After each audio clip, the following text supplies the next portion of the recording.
is that, okay, if we want to go in, we're going to go deep, we're going to really transformative, okay, we're going to be persevering, but we've got to be focused. Okay, because we're not going to be able to go and start, spew all our bullets everywhere, because nobody can sustain that kind of intervention. Now, I think a lot of debates went into this, okay, give credit to the team, because really at the end of the day, I think we look at it and said, for $1 of investments that we make, where is the highest human capital returns will we get? I think the answer is really actually preschool, because that's the earliest intervention that you can make. But it's too far away from an economic work life, and it's too far away from the productive work life. So the best and the closest would be higher education. Unfortunately, it's only 3 years, okay, and it's way too late. Okay, you probably have to unlearn a lot of things for you to relearn the things at that age. And some research says, people can still debate it, for $1 you spend there, you only get 60% of what you ought to have learned at preschool. Right? You will never hit 100% already. It's already gone.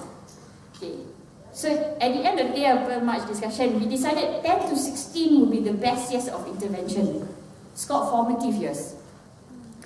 But the system that we have is primary school 7 to 12, and then secondary is 13, 17. We said that we'll spend another 1,000 years to try and change that system. So we said, no need, let's just take primary and secondary school, and we focus in that space. Okay? So we decided, therefore, the largest increase in strategic intervention that we plan for is in basic education. Doesn't mean we don't touch in some part of higher education, but the things that we do in higher education, unfortunately, is remedial right now. It's not a systemic transformation. Because we know if we try to do both, we're not going to be able to sustain it. Okay? Because it needs perseverance here. So we decided, let's go all out for basic education, but we'll do some parts of tertiary education where we think, we can help and just patchwork a little bit. Okay? So now that that we're looking at this, the other thing that we believe in when we do intervention is not just about the things that happen in school, but the biggest lever for sustainability is teachers. So how do we get teachers to be developed sustainably over time, right?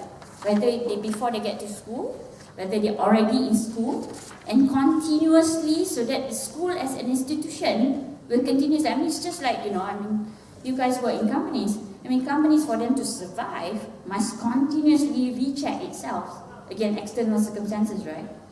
It has to look at what the economy is doing, it needs to look what its market is doing, it needs to look what the customer wants. It's the same thing almost. So schools have to continuously recheck itself too. So it needs that kind of thinking as well, so that the children that has a learning experience in schools will continue to get repeated. Experiences in the US, for example, rural schools doesn't mean they don't get, curriculum upgrades that talks about making sure, because they are in the rural and they are more sparse than us. Kita punya country ni actually very small, so we're not very sparse, right? People don't live very, very far from each other. But in the US, when you say rural, it's really rural. Your house, and then you see nothing else, right, for a long, long way. So you can have schools very, very far away, and but they make sure they get connected so that they don't get lost in the civilization. They don't get lost when things get advanced. But here, we don't actually use our advantage. We don't get people to continually get connected when industry changes, when when the economic activities changes. Not just economic, for me, it's also social community. We should be able to actually utilize that so that schools remain current as a learning environment for children, regardless of where they are. Whether it's urban, whether it's rural, and wherever they are in Malaysia. We're so blessed with that advantage, but we're not actually taking advantage, in that sense, right? So anyway, this is just a snapshot, and therefore an overview of what we do, because I talk about basic education as where we focus in. And our strategy, in a ni, I try to make it simple lah. Actually, in the doing dia, in doing dia is very tough lah. Tapi to keep it simple, okay, what we say is that basic education, tertiary education, bila draw ni, you can draw quite sequentially. But actually, there are some overlapping from that perspective. In our view, there are parts because we want this to be a systemic transformation. We have no choice, but we have to work with government. So we're doing a PPP, public-private partnership, because if we just do a private school, we will not be able to get it replicated in the public schools. Today, there's 10,000 public schools in the country. 10,000. There's 1,000 private schools. Okay? Yeah. So, the reality of it, if we could actually show things could change, even in 1,000 of public schools, I think it'll become a beacon, for the rest of the public school to continuously actually upgrade its quality. I mean, if you can imagine just the number of children that get that kind of level of quality of education, right? So we said we have no choice. Let's go the hard way, go in there, look at public system, let's work with the government schools. So we have to do PPP. Now we are addressing it in two ways. PINTA and AME, Yayasan AME is actually looking at schools. PINTA Foundation is a group of companies who adopt schools all over Malaysia. There are 34 companies today, adopt about 200 something schools. Keep on going up every day. I can't even keep up with it now. It's all throughout Malaysia, everywhere, all states. They're all underprivileged schools. And the idea of this is that companies then work with schools to do need assessment based on what the schools require to address where they need support in terms of resources, especially where the children sometimes don't have access to.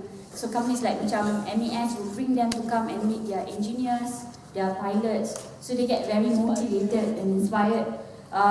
Sometimes very simple stuff, very low attendance in schools, especially in East Malaysia.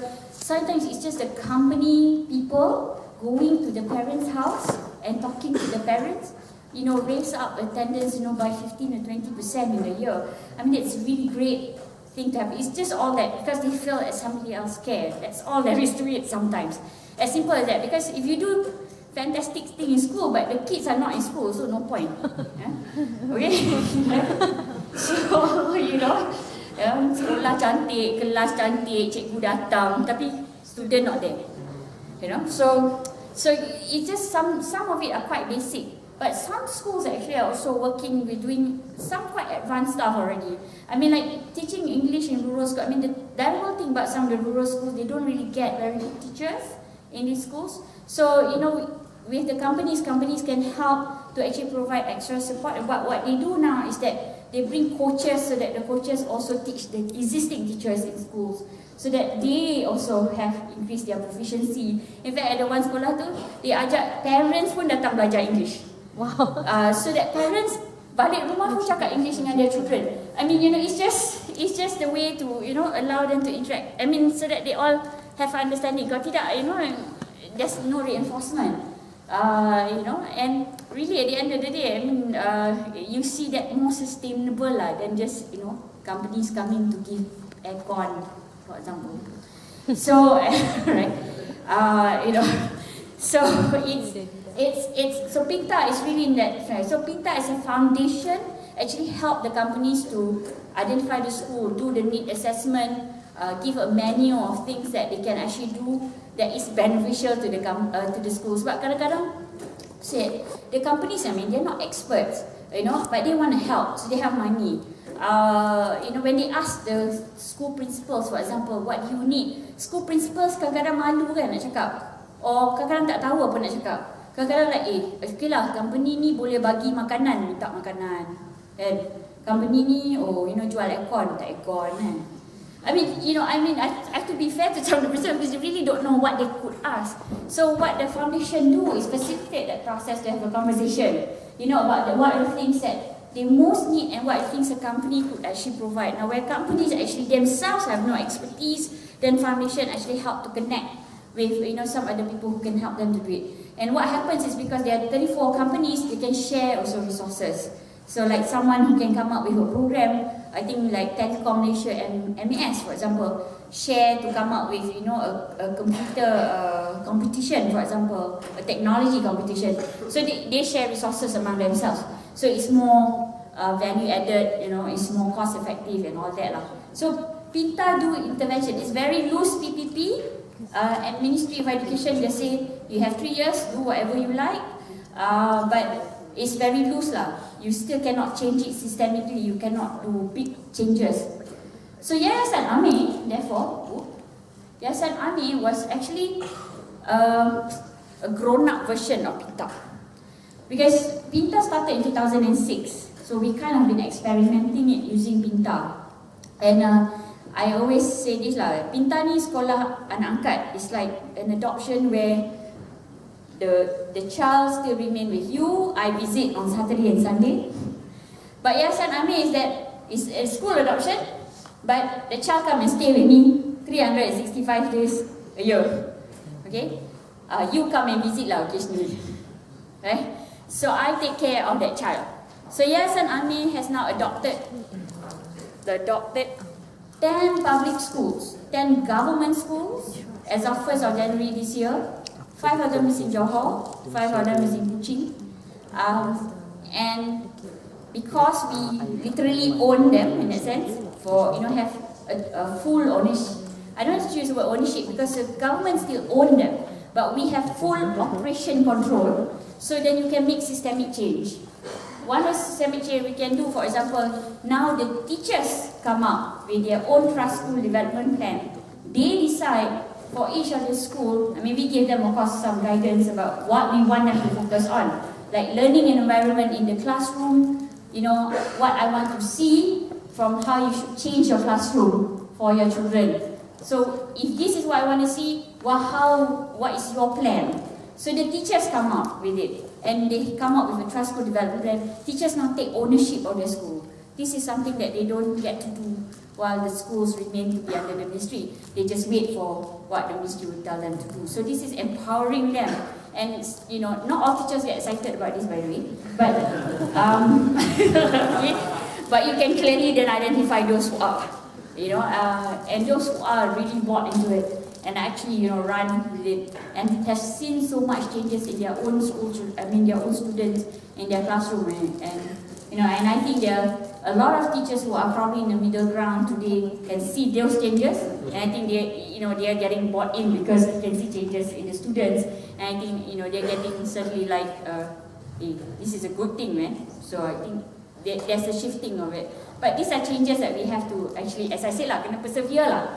If you stop halfway, that's it. You just have to persevere. You just have to continue. You cannot allow them to stop you from making these changes.